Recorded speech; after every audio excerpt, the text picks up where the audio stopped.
evening and welcome to the evening news for today, Saturday, July 29, 2023. I am Jemima Holmes. Thank you for tuning in. In the headlines this evening, duo killed in fiery crash at Miconi. Electronic ID card will enhance security on national scale, says VP. EDGHILL urges citizens to adhere to curing time for newly built rehab roads. Speeding trucks damaging Demerara Harbor Bridge as development hikes freight transported. And CANU destroys US $2.5 million in local and foreign marijuana. Now for the news in detail. We begin tonight's newscast by telling you that 2 persons were burned to death in the wee hours of today after the vehicle they were traveling in crashed into a utility pole and burst into flames at Miconi Region 5. Andrew Carmichael has the details in our lead story. There are Mervyn McAllister, a 40-year-old resident of Lot 11 EDGHILL, Miconi, and 30-year-old Frederick Fraser of Huntley, Miconi. The accident occurred sometime around 0:30 hours on Saturday at Dundee, Miconi. Police in a release said McAllister was driving motorcar PAB 8723, proceeding west along the southern side of the road at a fast rate when he lost control of the vehicle while negotiating a turn and ended up colliding with a GPL pole and a concrete fence.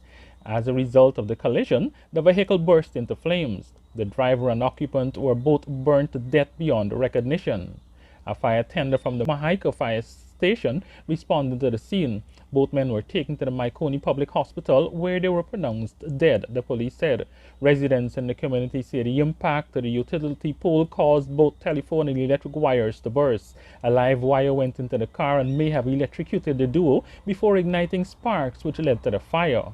According to Lake Hayes, he was summoned to the scene and they used fire extinguishers and water from 2 nearby drums to put out the blaze, but the heat was too much for them to get the 2 men out. This morning, about minutes past 12, I got a phone call that to come out the road quick.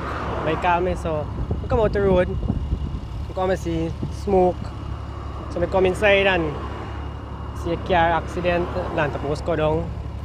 So we rushed to get water for hold the fire and the smoke clear off everything. My boss man was helping. We have 2 barrels here with water. And after we run out of water, we plug on the pipe to get water for cool down the fire and everything. And then we see 2 persons in the car, born to death. We then got some everything come out. So we tried to get them out, but we couldn't get them out because there was a lot of fire in the car. And then the fire truck came and they tried to get the rest of the fire to cool down. Fraser was employed with McAllister as a mason. The 2 had reportedly left the construction site in Georgetown earlier. It is still unknown the circumstances which led to them going in the opposite direction at 12:30. Meanwhile, Yvonne Fraser said that she was able to recognize her son from his gold teeth. 1 o'clock this morning, Mayor. And did you go and see him? Yes, even in my tree. Tell us what you saw. He burn up. He burn. The clerk said I'm burn up. And when the man put out the clerk, he got to come out to the side there. Burn up. And the stuff just come out. They close on tight. Your face burn up. Here, burn up clean from here. So he said, go. He knows. What he knows and he lip. What he knows and he lip. I mean, yeah. You nose and you lip. That's enough. That's enough. And we were saying about the gold teeth. The gold teeth was a space gold teeth.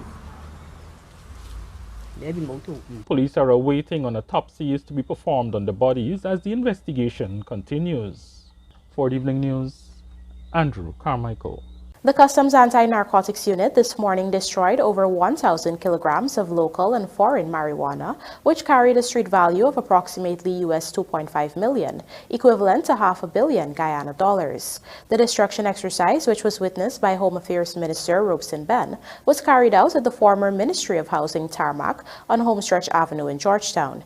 According to head of CANU, James Singh, the quantity of narcotics burned today is just a fraction of the amount of drugs seized for the year 2023.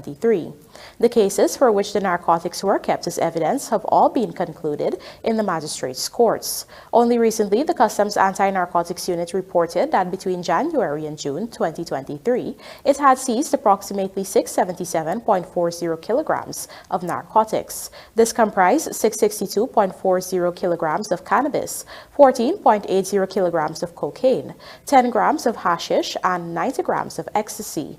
During that period, the unit also made seizures of 4 firearms and a total of 1,087 rounds of ammunition, encompassing a diverse range of types.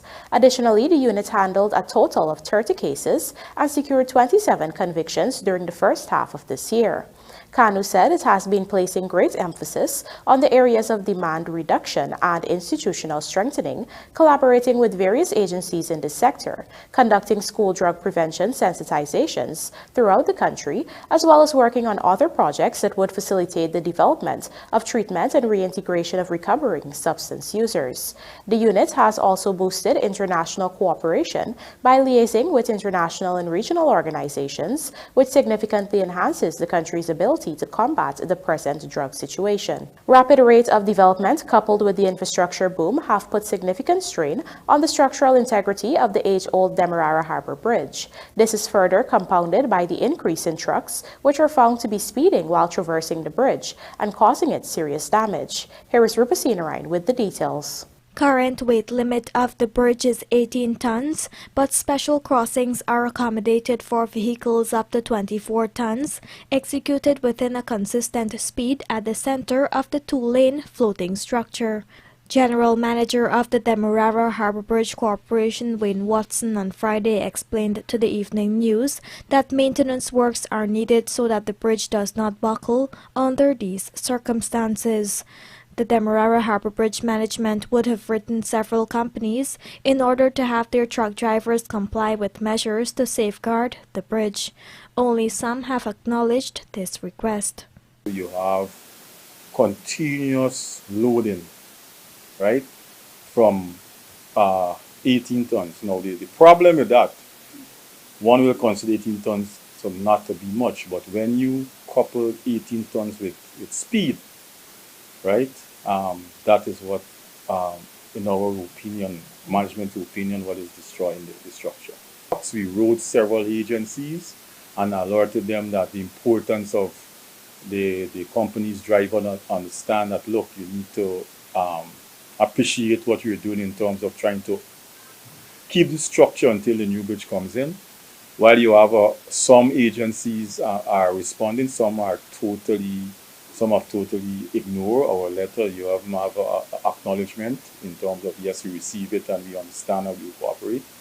Between Tuesday and Thursday this week, Span 9 was removed and replaced during a 3-day shutdown, along with critical works on the high span.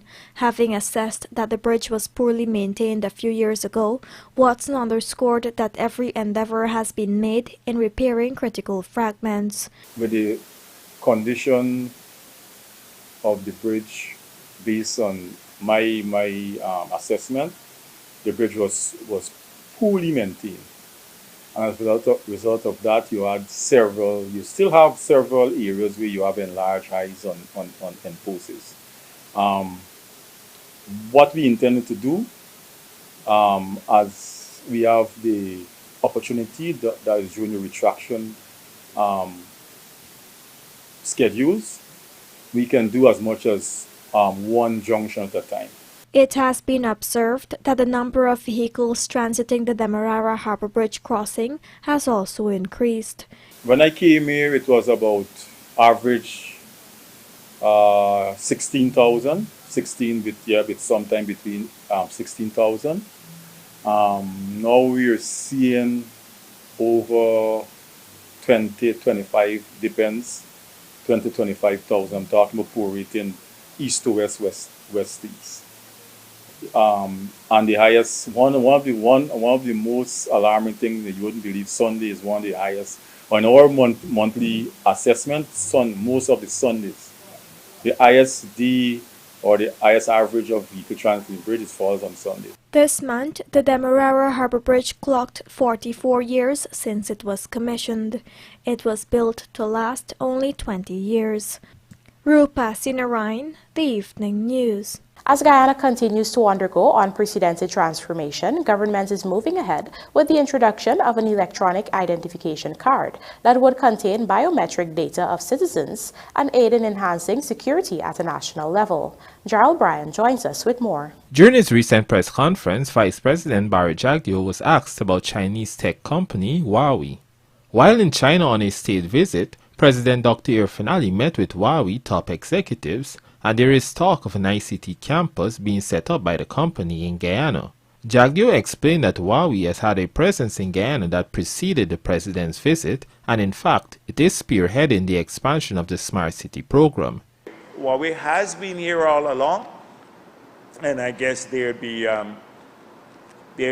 doing more. In fact, they're now building out, even as I speak, long before the president visit. We're expanding the Smart City program to region 6 and 3. These are the most popular, so it's 4, 3, and 6. These are the 3 most populous regions in the country. They're putting in they have a contract to put in the fiber, not the fiber, the cameras, etc. Most of our focus has been with Huawei so far on putting up infrastructure like the Smart City program. We're now expanding that to a smart country program.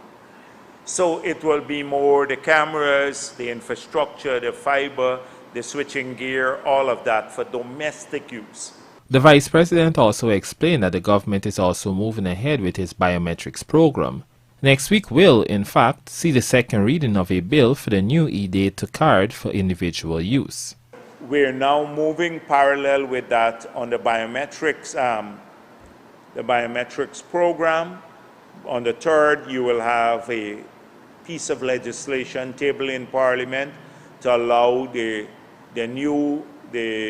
electronic-based ID card to come into place, not to replace the one issued by GCOM, but this one would have the people's biometrics, which could be used by the security services for enhanced security in our country. The e-data law is intended to complement efforts to shift Guyana towards a paperless economy. This will see the biometric data of each citizen being compiled into an e-ID card that will be used for a host of transactions and services. Jarrell O'Brien, The Evening News. Coming up on the other side of the break, EDGHILL urges citizens to adhere to curing time for newly built rehab roads. Please stay tuned.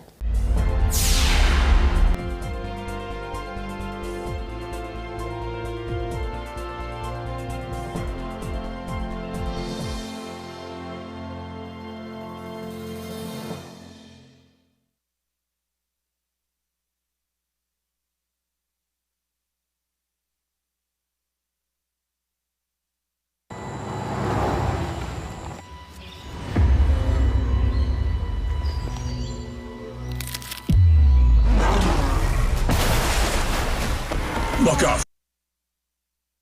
Turbo energy drink rolling out the Turbo Hot Summer Wheels promotion. Win a brand new 2023 Honda HR-V plus over $3 million in weekly cash and prizes. Just grab any bottle of Turbo energy drink, Buster or Classic, and locate the 8-digit code on the bottle. Then visit Turbo IG and Facebook at Turbo_Caribbean for more details.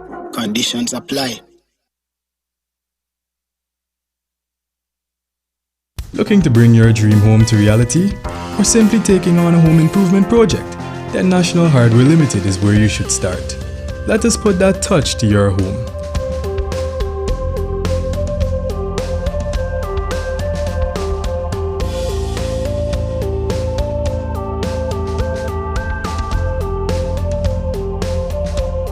Choose from over 1,000 Berger Paint original hues for any surface.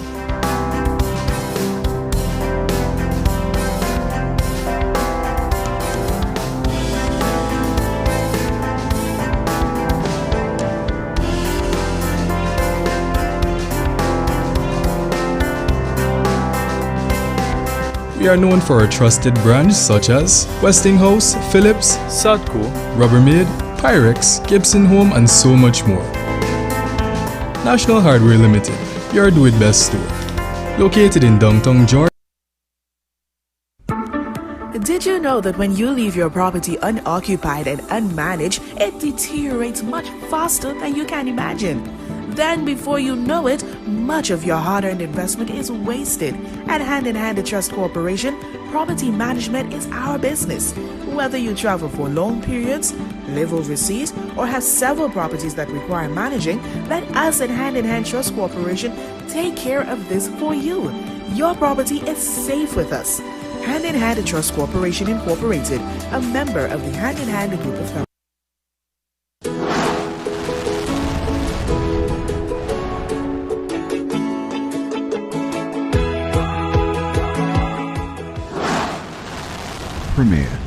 Premier insurance coverage for less. Stay safe.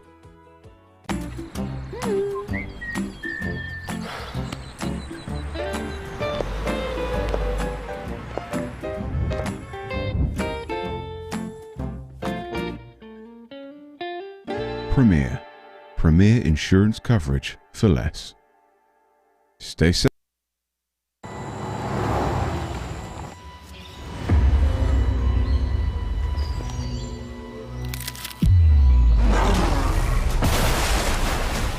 Look out! The Oreos belong to us. No, they belong to whoever finds them first. Get your Oreo Transformers Limited Edition and awaken the beast.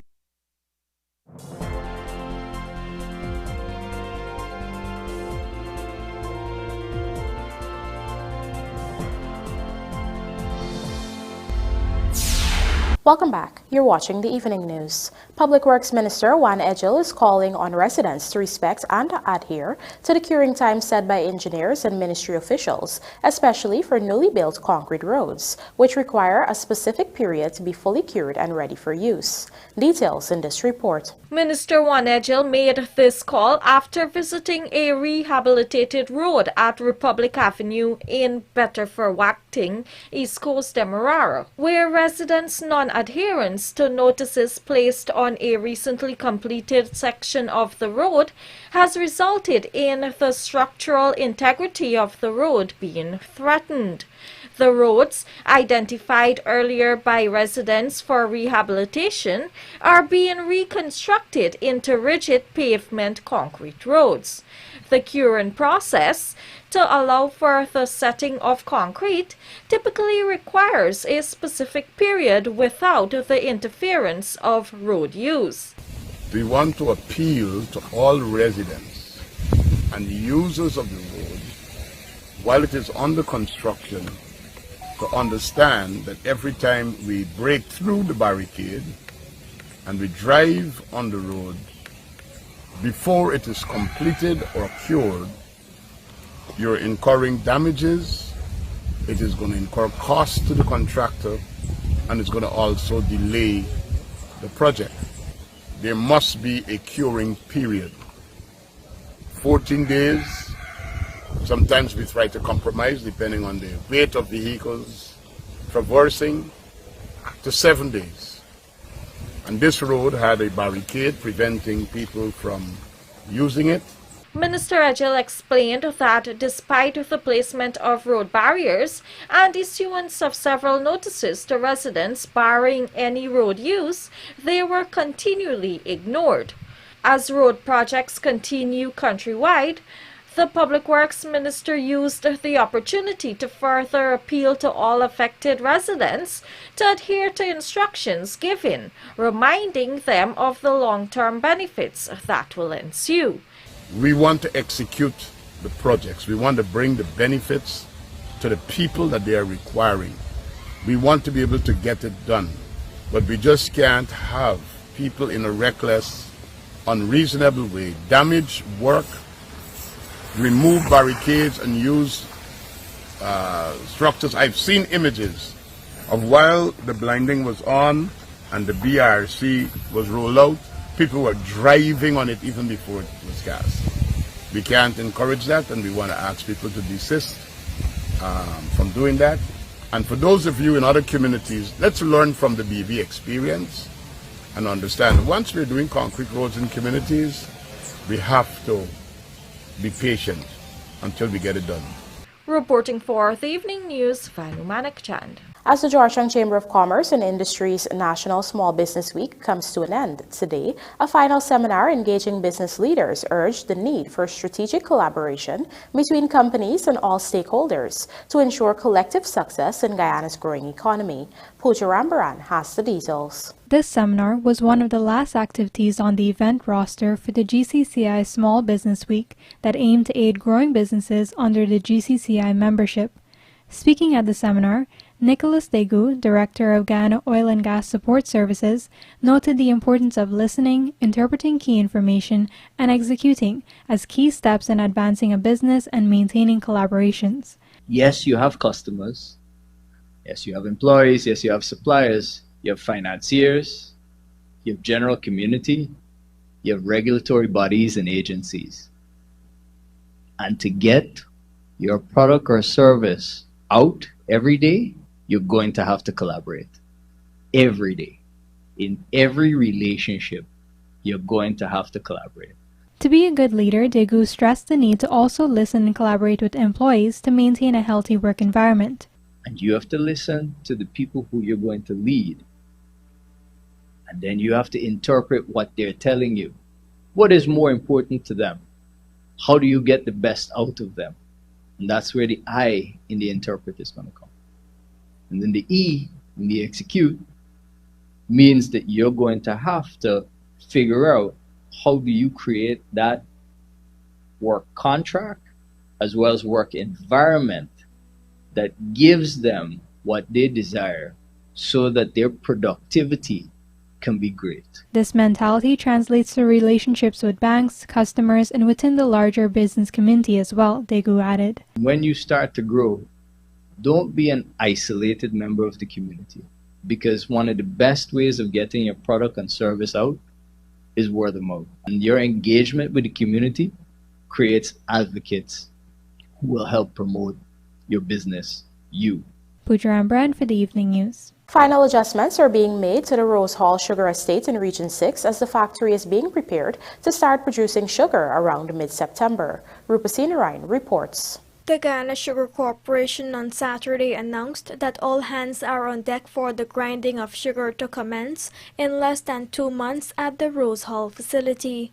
Government's efforts to reopen the Rose Hall estate saw a whopping $1.1 billion being expended this year to have the facility up and running. A summary of the major works included both civil and structural interventions, such as the rehabilitation of the cane gantry, pre-milling, milling, boiler, and process house roofing. There was also replacement of a vacuum pan, condenser structures, a chimney, and servicing of all equipment. The Rose Hall facility is one of 4 estates that was closed by the APNO-AFC coalition after it took office. On Saturday, Gaisuko also revealed that the Albion Port-Morant estate and the Blairmont estate have leveraged the good weather conditions over the last 7 days to surpass their weekly sugar production target for the second crop of 2023. Having surpassed the first crop production target earlier this year, the second crop target is expected to push the annual production over 60,000 metric tons. The Berbice grinding estates ended the week with a production increase of 12%. Gaisuko was allocated $4 billion in the 2023 budget to begin construction of the Albion sugar packaging plant and to expand the capacity of the Blairmont packaging plant, among other significant undertakings, all geared at increasing the value-added capacity of the sugar company. Rupasina Ryan, The Evening News. And now for a look at the bridge reports. The Demerara Harbour Bridge will be closed to vehicular traffic on Sunday, July the 30th, 2023 at 200 hours for a period of 1.5 hours and then again at 1300 hours for a period of 45 minutes.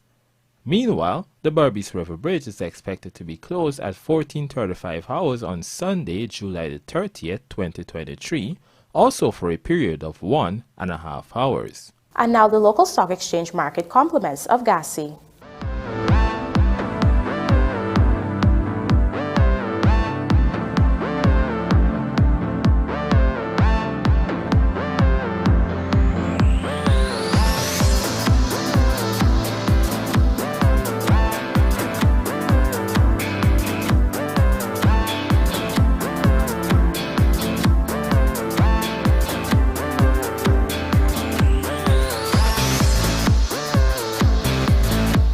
Top horses confirmed for exciting horse racing meet at Port Morant on Sunday.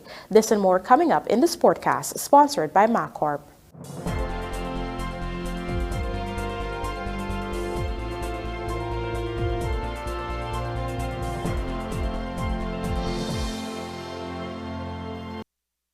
Wash Bay operators, are you looking for that unique service to elevate your business? Well, come on down to your #1 industrial store, Sylvie's, and invest in an undercarriage pressure washer tool. That's right, impress your customers by now washing under their vehicles easy and efficiently with an undercarriage tool. We have in stock different types that offer a wider range of services and can increase your revenue without having to invest in expensive ramps. Your customers are going to leave satisfied. So what are you waiting for? If you can't make it to our 31 High and Hatfield Streets location, we can deliver in and around Georgetown. Give us a call on 227-6226 or WhatsApp us on 623-7755 or visit our website sylviesonline.com. Sylvie's Industrial Solution, proudly serving Guyana for over 4 decades.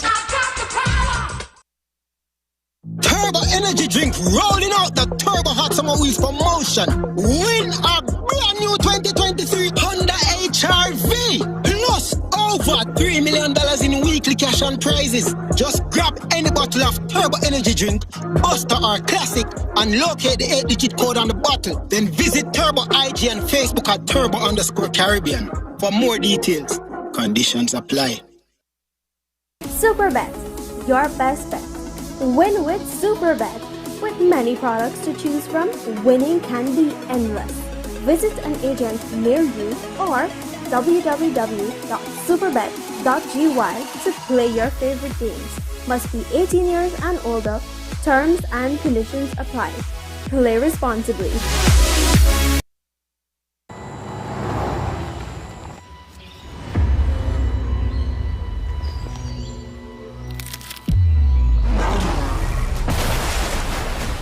Look out! The Oreos belong to us. No, they belong to whoever finds them first. Get your Oreo.